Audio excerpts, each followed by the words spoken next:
Cadillac. Well, Elvis, he had it all. They say he was the king. Hello. Welcome into another edition of Strategies for Living here on 101.7 FM and 710 KEEL. I'm marriage and family therapist David McMillan.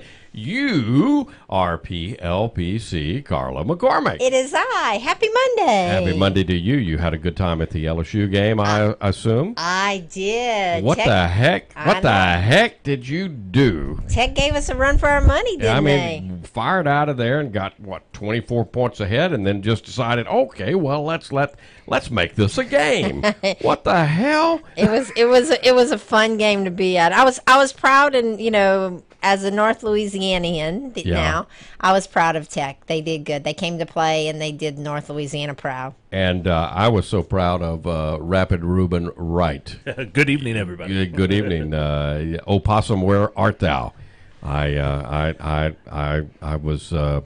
was indoctrinated. Did he let you play the Shakers? I did not because he had a new one. Right. So he would not let me touch his. He wouldn't let you play with his new toys? No, because he had gotten one that day. His egg had broken, and he'd gotten a banana. So he was. That's right. I replaced it with a shaky banana. He was shaking. He was shaking a shaky banana. So I didn't. I didn't get to play. Hey, Ruben, I'm going to give David a tambourine so Oh, next time he can play. Next time I'll show up with a tambourine. We are scheduled to talk to an octogenarian today.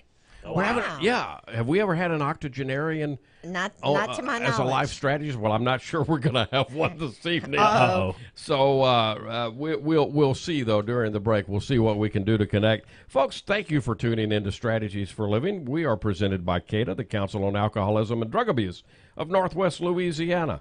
We're also brought to you by Jerry Anderson State Farm Insurance, by Learning RX, by Highland Place Rehab and Nursing Center, by Jacob's Well, Inspirational Books and Gifts, and by Resilient House. We will be back. We'll see maybe a surprise as to what we do this evening. We may be, who knows what. Live radio. We may be talking to Ruben about his banana. We'll be back.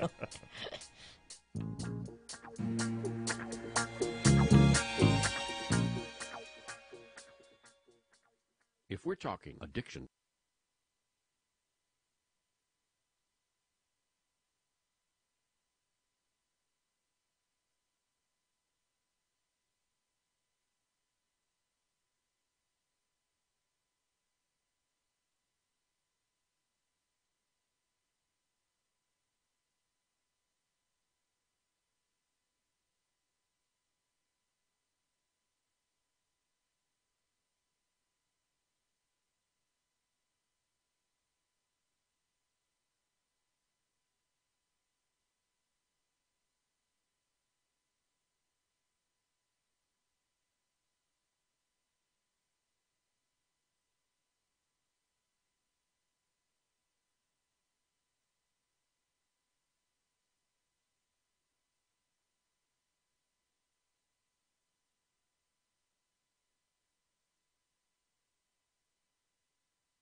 A long time forgotten, our dreams that just fell by the way. And the good life he promised Ain't what she's living today. But she never complains of the Well, you just never know. Welcome back To live radio. Welcome back into Strategies for a Living. Marriage and family therapist David McMillan, PLPC, Carla McCormick, and Reuben Wright. Just as busy as it's not politically correct to say, you can't say one arm paper hanger anymore. I don't you? think. No, I don't. No, think it's so. not politically correct. So I'm not going to say that. That's I'm showing my age, though, aren't I? You know what? We were going to talk this evening. Actually, I don't think we've ever had an octogenarian as a life strategist. We were scheduled to talk to Helen Wilkes, who's got a book out. It's called The Aging of Aquarius: Igniting Passion and Purpose as an Elder. And so I was really looking forward to this book. So we'll see what we can do. I can make so many old man jokes right now, but I know, just won't. I know, but I've got the publicist on the phone, so I'm going to tell her that she can have Helen call us at area code 318-320-5335 because that's the studio line. Yes, it is. And so she's getting that message right now. Reuben will watch his phone. You and I, Carla, will talk about whatever we're going to talk about. Exactly. We lived through it, didn't we? Reuben doesn't even know what the age of Aquarius is. He knows the song. I know the He's song. going to play it in a minute. There you go. Probably. Oh, he's got his finger got it on all the queued up. He's got his finger on the button. He was ready for this. So, how many octogenarians are there in the United States these days? That's a great question. I think it's growing. I think it's a growing number, but I don't know the answer to that question. And in different parts of the country, there are more than in others. We're living longer, and I know that Helen. In fact, Helen is a PhD. She's described as an energized octogenarian who survived a lifetime of hardships ranging from she fled from Nazi Germany as a child. Wow. To navigating personal and professional obstacles as an adult. She has already authored an award-winning book called Letters from the Lost. The problem is she lives in Vancouver, Canada, so that's why we're having some problems connecting with her this evening. Calling international. Yeah, but I'm hoping that her publicist, who I've got on the phone, will get her to call us at 318-320-5335. That's the studio number. Do you know any octogenarians? I do not know any octogenarians. Do you? No, I don't either. I have an aunt, one of my mother's sisters, that's 90, or will be 90, and she is thriving and surviving. I mean, she lives alone, she drives, she's healthy, active. She goes to the nursing home to help the old people. my that's interesting that you would say that because my maternal grandmother lived to 98, so she almost made it. Wow.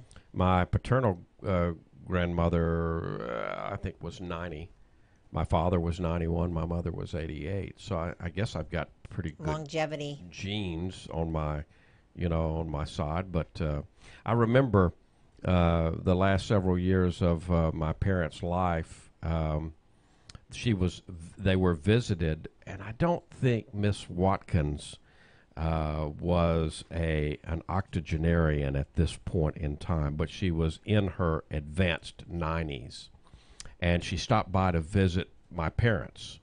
And I remember her laughingly telling me, whatever her age was, it was 90s, and that she was still driving, going to church, having a great time in her life, I think sometimes about, what kind of older person I want to be, because of course I don't consider myself older now, but what kind of old lady do I want to be, and what do I want my life to be, and what do I want well, my I can life tell to you look right like? away, I mean, I don't want to be an old man, period. I'm not going to be.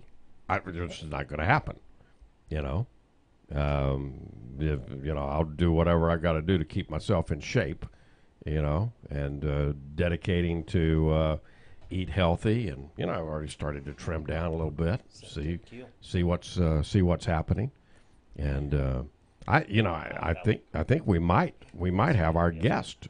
Is she on the line? Yeah. We may be able to hook up with Helen Wilkes after all. Where there's a will, there's a way, right? Where there's a will, there's a Helen. There's a Helen. There's a Helen on the line You got at her, the other end of the country. Oh, listen to her. There she Got is. her. All right. So let's officially welcome Dr. Helen Wilkes and welcome her to Strategies for Living. She is an energized octogenarian. She's survived a lifetime of hardships that range from fleeing Nazi Germany as a child to navigating personal and professional obstacles as an adult.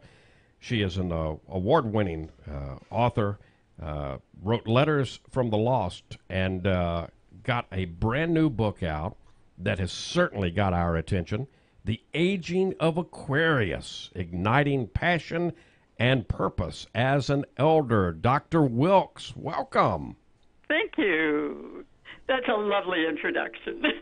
Well, we had a little trouble because you Canadian folks up there, we got a different. Apparently, we got to do something that we weren't doing. I don't know what went wrong with the phone system, but anyway, I'm glad we're connected. I am too. So I think you're the very first octogenarian life strategist that we've ever had, Helen. So thank you. Well, that's an honor. That's an honor. I may be the first, but I'm sure I'm not going to be the last. This is a new generation, and I think there are many people out there who are doing wonderful things that you might want to get in touch with. We were Carla was just raising the question of how many octogenarians do we have, and I didn't have any idea, but my sense is that it's a growing population. Do you know, Helen? Absolutely. I see the people in my circles, and they're the same age as I am, but they're not old and decrepit and feeble and feeble-minded or any of those things. They're actively engaged in life, and that's kind of what led to this book, was my amazement that retirement is so very different from anything that I had been led to expect. I'm 61, and it's kind of, actually, I'm just going to be real honest. It pisses me off sometimes when people ask me, when am I going to retire? and I say to them, I don't see that. I don't even have that in my. I can't ever see. I love what I do. I love the work. I love helping people in the therapy room and the counseling room and helping families. I love the radio program. I'm having a ball. I'm having the time of my life. Why would I even think about retiring? You're not going to think about it for a while. But I think that what is needed is for people who are facing mandatory retirement, for them to rethink what they're going to do with the rest of their life. Because it's not just, it's a third of your life, and that third is becoming longer and longer and longer. For many people, it will be 40 years in retirement. Wow. As long as they have worked, they are going to be in retirement, and they need to plan for that in a much more active way than, it's not a matter of sitting under a palm tree with a margarita in your hand for the next 40 years. Yeah. That's not going to work. And you can take a trip and you can take a cruise from time to time, but that's not going to be your life. You need to plan and think ahead for what you want to do. Yeah. So one of the things that, I sense is that you are dealing with all of this, and is that the reason that you decided to write The Aging of Aquarius? Because, are there many books out there at all, Helen, writing about what you're dealing with here? Well, there are some, and I must admit that I have done a fair bit of research because that's my academic background, and I've read over 100 books for that I've got quotes from in this one, people who are experts in the field. I've read all what the gerontologists are saying and what the neuroscientists are saying, Right. and I've tried to inform myself so that it's not just my personal opinion. It's really what the experts are saying, as well as what the people around me are now saying. As you did the research for this book, did you get any surprises in terms of what you found out from the research, or what you found out in talking to other people who are living this long place between? Well, it is simply changing all the time, and new things are happening all the time. The number of centenarians, who are over 100, super seniors are now being called, Right. is growing, and it's going. The figure is multiplying by an unbelievable rate. And then technology is doing wonders. I have just received something from my alma mater about neuromodulation, which I'd never heard of. Neuromodulation. Devices that can be implanted in the brain, spinal cord, and peripheral nerves to help control tremors from Parkinson's, relieve Wow. chronic pain, or even improve bladder control. Wow. And the headlines are "Live long and prosper." Oh, I love that. That just came in today's mail. welcome. Well, thanks to Dr. Spock for that. That's happening. Apparently, the machinery that just, can wave across your body and diagnose all kinds of things is just around the corner. We're visiting. We are so happy to have connected with Dr. Helen Wilkes. The book is The Aging of Aquarius. We're talking about igniting passion and purpose this evening on strategies as an elder.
Yeah, well, sometimes you are plugged in and sometimes you're not. Welcome back into Strategies for Living. David came unplugged. You. I came unplugged and I wasn't hearing, and I was thinking, It wasn't pretty. No. It's all part of this program this evening. It's all part of what we're talking about, right? Welcome back, folks. Adaptability. I think that's where she was going, right, Helen? Yeah, it could well be. I'm not sure, but let's find out. Well, welcome back into Strategies for Living, 101.7 FM, 710 KEEL, PLPC, Carla McCormick, marriage and family therapist, David McMillan, Dr. Helen Wilkes, the author of The Aging of Aquarius, out from New Society Publishers, is our life strategist today. So your career has wound down, the kids have moved out, schedule is clear for the next 30 years. Where do you even begin, Helen? As you face this new emptiness, I guess, quote unquote, where do you start? I think, first of all, I would encourage people to not think of it as emptiness. Absolutely. People are more than just their careers. Their careers are important, and we derive huge amounts of satisfaction from the work that we do. But there is work and there is life beyond that retirement gap. There is so much that can be done. And I encourage people to get in touch with their inner selves by simply writing, making lists. Part of what I've got in my book is something called an action section after every chapter. Yes. And there's suggestions for things that you can do. And I've just flipped to page 7, the first chapter, and the first action is believe in yourself. You are much more than the profession or the accomplishments that constitute your past. The roles you played, yeah. The roles you played. We have been parents, but yes, our children have grown now, and our grandchildren may love us, but they don't need us in the same way. We are free in ways that we weren't while we were at the 9 to 5 and raising children and doing all the things that had to be done. And so many people have been limited simply by the options that they had earlier on. I spoke to somebody recently who had always dreamt of doing something that his parents thought were very impractical. You can't do that. You know, you'll never get a job if you follow that kind of career. You're going to study philosophy. What are you going to do with philosophy? Or what are you going to do with literature? Right. So people get steered into areas where there are jobs and where there are options. But there are other options that they haven't had a chance to develop. Yeah. And I'm encouraging people to see this as their opportunity to live those parts of their life that have been unfulfilled till now. Yeah. Helen, do you in the book deal with things like depression in the elderly, and that feeling of, I mean, you guys kind of touched on it. Who am I now, and who am I going to? Who am I now? I think depression is a serious problem in our society at every age, not just for elders. And I think that in many ways we have all learned that if we dream about it, we can have the moon. We can all, we're brought up to say, you too can become president of the United States. You too can become whatever. And we don't all have the gifts that it takes to get to the top of everything. Yeah. We don't all have it in us to become, a rock star, a sports star, great recognized name. And I think that all of these people often feel like they're failures because they're just ordinary people. And they forget that ordinary people, each of them has so much depth and so much that they could give to the world. Can we talk about something that I just heard play out? No disrespect, Carla, but you just threw a label out there. The elderly. Oh. I mean, we're not even aware. I mean, I do the same thing. I'm not. Please don't take it as any criticism or disrespect. No. But, is that even fair now? I mean, are we even? I mean, even the age that retirement is 65 or 70, and we're living longer. And you're pointing that out, Helen. Is it even fair to put a label on an entire group as if we're all the same? Because I turn X, then I fall into this category. Hell, I've been getting AARP stuff in the mail for the last 15 years. Yes. Right. Yes. No, and, I and mean, some restaurants consider us elderly at 50. Yeah. So even the term, I mean, do we need to look at that, Helen? I mean, do we all need to look at that? I think we need to rethink that word and learn to take pride in it. I am learning now to say, you know what? I'm old, and I'm glad to be old. I'm proud of being old. And I walked into a drugstore earlier today, and everywhere there were anti-aging signs. Get this cream, get that cream, use this makeup, cover up the wrinkles. Everybody's marketing to you nowadays. And I thought, but what's wrong with looking the way I look and with being the person I am? Why do I have to pretend that I'm a teenager or a 20-year-old or whatever? Yeah. It just, we have to stop thinking of the word old as a pejorative. Yeah. Yeah. Well, I don't know if this came out of a movie or if it just came out of it. The saying, 60 is the new 40. And again, I'm 61 years old. I don't feel. Again, it's a stereotype. Well, what are you supposed to feel? 60? Well, yeah, Are you, yeah. In the old days, I remember when I was a kid, 50 was old. Yeah. At 65 was picked as the retirement age because 67 was the average lifespan, and you weren't going to live longer than that. Yeah. Yeah. And now that's not true. And we have different energy. We're aware of the need to protect our health, to eat, good food, to exercise, to get fresh air, to socialize, to have, a variety of things in our life to give us passion and purpose and meaning. So how big a problem is the F word, fear? How much of a problem is, people's, again, fear about, quote unquote, getting old, becoming one of the elderly? I think that's a big one. People are afraid of it, and yet, and I certainly had my own reservations around it. And I'm just amazed to discover how wrong I was.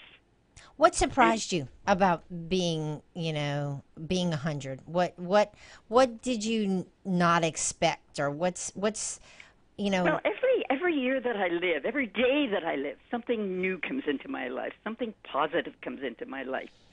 I don't want to be dead. I want to be around to see all kinds of things happening. I want to be around to see my grandchildren, move on with their life. I love watching the way my own children have become adults and seeing the way in which they are now moving forward into a new world. I love to watch what technology is doing. This morning, here I am in Vancouver. I had a wonderful email discussion with one friend who lives in New York and the other one who has married a chap in Germany and is now living in Munich. This would have been unthinkable years ago. Even my telephone conversation with you would have been, impossible. Yeah. Our world is closer than it ever was, and we can reach out and discover difference. And even if we aren't terribly mobile, we can stay home on our computers and do all kinds of things that were unthinkable just a few years ago.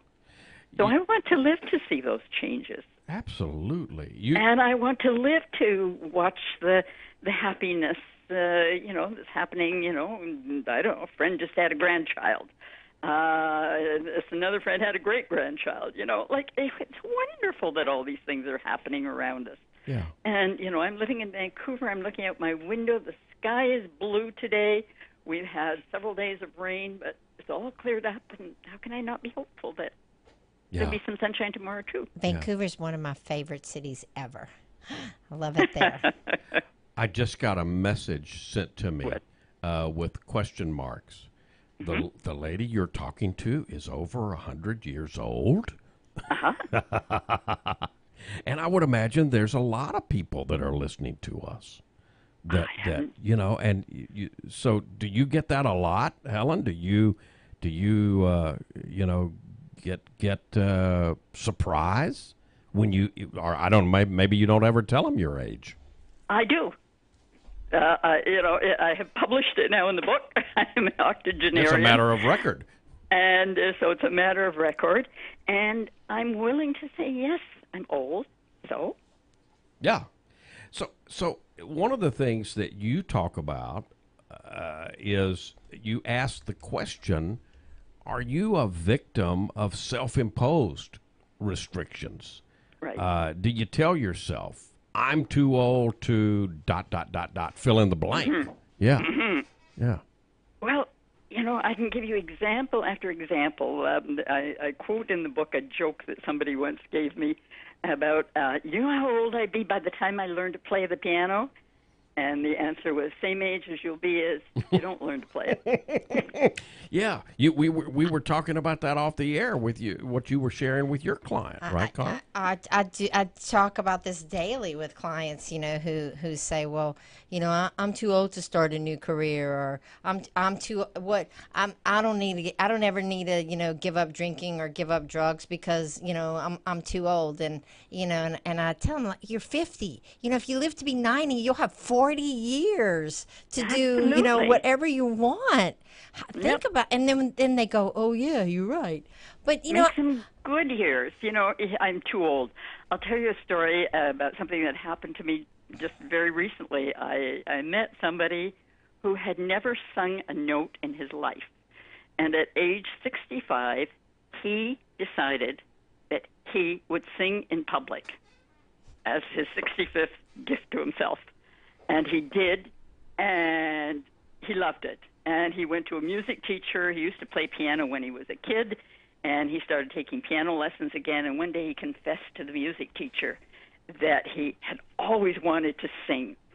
And she said, I happen to be taking singing lessons from a former Russian opera star.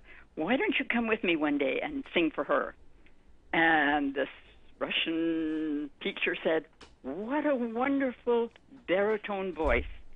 And the end of the story is this man has now been offered a place at a major international music academy to start over again as a student. Helen, Cool He's is loving that? it. Helen, you just don't know. You've made me so very happy. Oh, Helen, what have you done? We'll be back. We're talking to Dr. Helen Wilkes. The 8. See, guys, There's still hope. Lighten up. There's hope for me. Well, that guy could sing, though. We'll talk.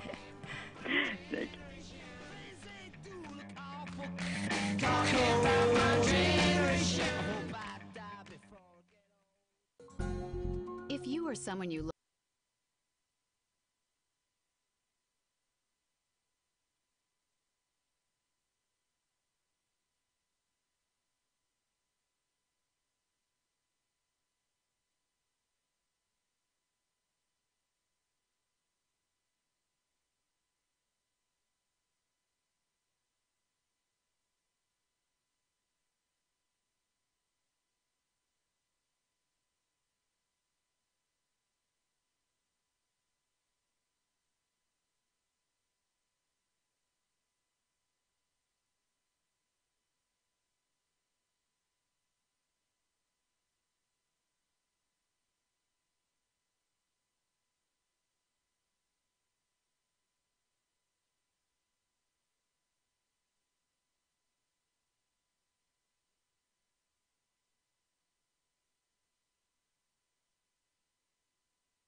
Welcome back. Why are you playing music? Helen's already told me that I could sing, and I could sing you don't need bumper music anymore. That's not what she said. That's not what she said? Welcome back into Strategies She said for go Living. take some lessons. Oh, I missed that part. Welcome back into Strategies Brenda for... signed up for the Academy of Music. Yeah, okay. Welcome back It's a into... hard no from Carla, is what she said. All right, hush, y'all. Welcome back into Strategies for a Living. I'll sing when I want to. 101.7 FM, 710 KEEL. PLPC Carla McCormick, marriage and family therapist David McMillan, Reuben Wright, not cutting me any slack, and Helen, you're not helping. Dr. Helen Wilkes, the author of The Aging of Aquarius. What do you mean I'm not helping? Well, you're not helping me on my singing quest. That's all I mean. Oh, okay. So no, you can that find I can't do. You can find Helen's book at your favorite bookseller. It's out from New Society Publishers. I like, Helen, that you've divided the book into, well, it's diving in, detoxing, discovering, daring, delving deeper, and deeper still. So each one of those has several chapters within those larger divisions. How much of this becomes something spiritual? How much is you have a chapter entitled Spiritual Speculation. How important is that? I think for me, and I think for everyone at a certain stage of life, it becomes important to spend time thinking about some of these issues. I point out that for most of my life, I was quite happy to dismiss all religion as superstition. Yeah. I saw it as a crutch for people who fail to reach beyond simple answers to complex problems. Right. But later in life, I started to see, really by looking at the universe, that life is so amazing when you look at the universe and you try to conceptualize it. Here, I've got, I just fell open here to a page. It's not easy for me to conceptualize that the human body is made up of 15 trillion cells by volume, but an estimated 70 trillion by weight. And the day I was writing this, there was a New York Times headline that said a team of scientists announced they'd heard the sound of two black holes colliding 1 billion light years away. Some kind of a fleeting chirp that fulfilled the last prediction of Einstein's general theory of relativity. Like, how can you read that and not be awestruck at the magnitude of a universe? And then you ask yourself, well, does any of this make sense? And is there purpose to any of this? Is it just all accidental? And am I just an accident? Or do I have some kind of purpose too? And is there a reason I have now lived 82 years? I could have died several years ago. Others of my friends have died at a younger age.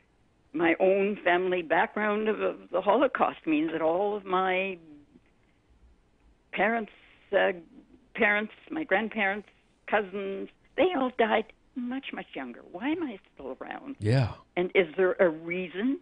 And if so, how do I find meaning in the days that I have left? Of course, pleasure is important. Yeah. But I think that meaning and that sense of purpose are even more important than just pleasurable activities. You say aging is the time to speculate, to wonder if our lives have meaning and purpose, or whether we're just here for the blink of an eye and owe nothing to the universe. And I have come to the conclusion that life is a gift that I've been given, and that I owe something back to the world for that gift. What do you say to people, Helen, that aren't proud of the way they have lived their lives up till now? To turn over a new leaf. And in every religion, it tells you to turn over a new leaf. you know, isn't that the whole idea of believing in a God who forgives? Yeah. It's never too Turn late. over a new leaf. You're forgiven for your past mistakes. You did the best you could, and you made some mistakes. But we can do better tomorrow. So why live in the past instead of saying, okay, tomorrow I'm going to do things a little bit differently? Not a revolution, but just one small step in the direction I want to go. And as they say, every journey starts with one step. How important is it to check baggage? I think we all carry a lot of things from our past that we would do better to let go of. We are so shaped by the opinions that other people had of us. We don't travel lightly, do we? No, we don't. But you know, I think of it almost as like clay. You know, people throw mud at you, and if you allow it to harden, then it becomes like a mold, and you can't move inside it. So why conceptualize yourself in the way that you were when you were a teenager, or when you were in your 20s or 30s or 40s or 50s or 60s? Why not imagine how you would be if you could? If you couldn't fail, what would you be? What would you do tomorrow if you knew you couldn't fail? What a great question. That's kind of like the magic question that we ask Yeah. since I'm in therapy. Yeah, what a great question. Well, but I think that's important for at every age to ask ourselves. Yeah. At every age, tomorrow is a fresh day, and I'm turning over a new leaf. And there's no reason why we can't. You know, I read about people who have terrible handicaps. I read recently about a woman who was confined to her bed and had to lay flat horizontally. She couldn't even sit up. And she decided that she would use technology to reach out to other people who are suffering and in pain. And apparently she lies in her bed and reaches out through her computer to people who are suffering all over the world, and she talks to them. Wow. Wow. Like, people find a way when they want to. Yeah. But that wanting is a starting point, and I think our society discourages us. There's this, you're too old to start over. You're too old to do this. And I'm saying, nonsense. Age may be limiting my ability to jump high or run fast or do some physical things, but there are a million and one things that are still within my power. Yeah, as you were talking, the image of Stephen Hawking came into my mind. You know. Yes, there you go. Yeah. I'm, my first book, I got an award at the university where he was teaching part-time. And they showed me the building and the awe with which they spoke of the fact that Stephen Hawking comes to this building for a third of the year, every year. Yeah. It was just, you know. Yeah, because when he got his diagnosis, he wasn't supposed to live, even a decade with that diagnosis. And what did he? He lived. And he outlived all of it. Yeah. I have a very, very, very dear friend who was diagnosed with cancer some years ago, and she was told that she'd be lucky if she made it to the end of the year, maybe a year or two at best. That was 17 years ago. Wow. And God willing, medication has helped her to have 17 years that she didn't expect. She's having some difficulties now, but you know what? I believe in the medicine, and when it's her time, it'll be her time, and she's come to terms with that. We never know. We're talking about passion and purpose as an elder. Talking to Dr. Helen Wilkes. Her book is The Aging of Aquarius. We'll be back. Doesn't seem to be a shadow in the city.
I'm so happy.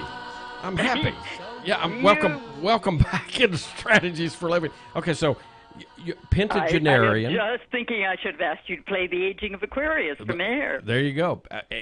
Pentagenarian, octogenarian. I'm so happy. I'm a sexagenarian. Hey, you're learning. Well done. Welcome back into Strategies for Living. Marriage and family therapy. Why are you shaking your head over there, Carla? No. Marriage and family therapist David McMillan, PLPC, Carla McCormick, and Dr. Helen Wilkes. The book is The Aging of Aquarius at your favorite bookseller, Igniting Passion and Purpose as an Elder. How important, Helen, is gratitude in all of this? Hugely important. As I was listening to the music, I was remembering the title of a book that was sold in one of the concentration camps in Europe called I Never Saw Another Butterfly, about children who were imprisoned and never allowed back out into nature. And I think, and I am sitting here looking out my window, and I've been watching a couple of little butterflies that are on the last of. I've got a couple of roses still growing in the garden, and asters right now, and sunflowers, and thinking how lucky, how beautiful, how wonderful the world is.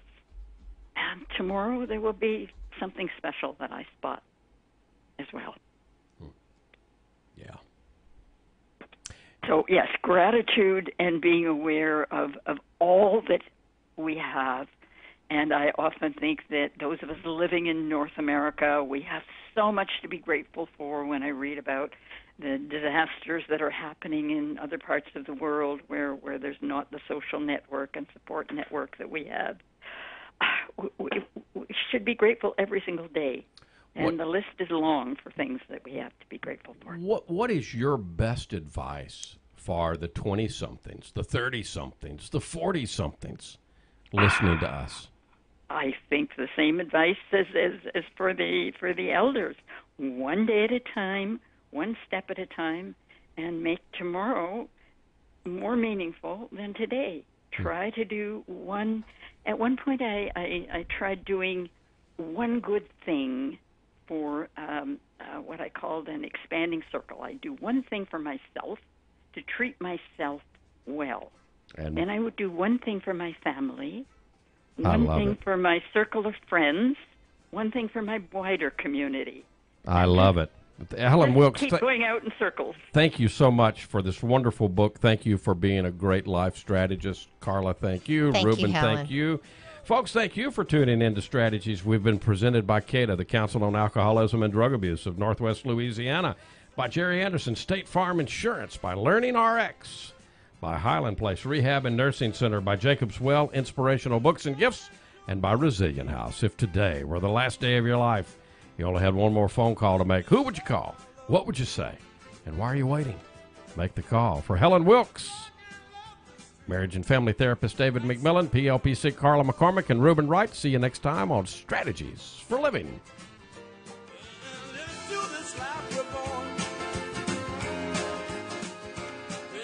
Breaking news and trending talk. This is 101.7 FM and 710 KEEL. KEEL, Shreveport.